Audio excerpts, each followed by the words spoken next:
magic is a complicated subject because everyone has their own way of looking at things, but I have made some observations that seem relevant. Science is always discovering odd scraps of magical wisdom and making a tremendous fuss about its cleverness.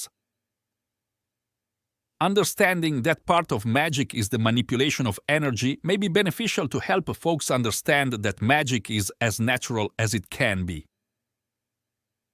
If you want to find the secrets of the universe, think in terms of energy, frequencies, and vibration. Magic is not a practice, it is a living, breathing web of energy that, with our permission, can encase our every action.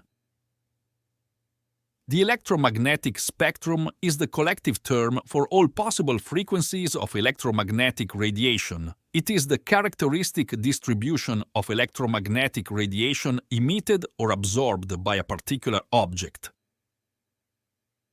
The emission spectrum of a chemical element or chemical compound is the spectrum of frequencies of electromagnetic radiation emitted due to an atom or molecule making a transition from a high-energy state to a lower-energy state. Each element's emission spectrum is unique. Frequency is the number of occurrences of a repeating event per unit time. The period is the duration of time of one cycle in a repeating event, so the period is the reciprocal of the frequency. In physics, the wavelength of a sinusoidal wave is the spatial period of the wave, the distance over which the wave's shape repeats, and the inverse of the spatial frequency. It seems scientific to me. All things have different frequencies.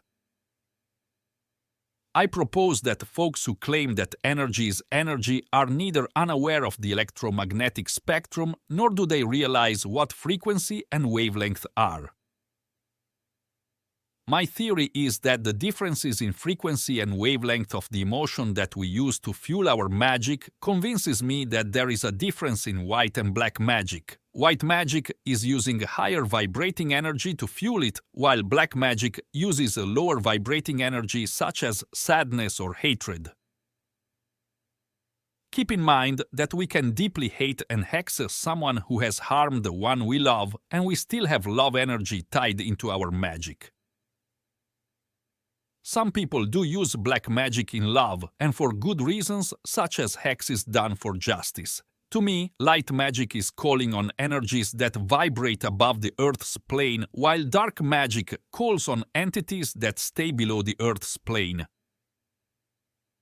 This comes back to frequency and vibration too. It is easier for entities who vibrate lower to interact with us on this plane than it is for those in higher planes. The entities in the lower planes are closer, and it's that simple. Also, the different colors, crystals, planets, herbs, and everything else we use in magic have their own frequencies, so it is logical that they will all work differently. Everything is energy, and that is all there is to it.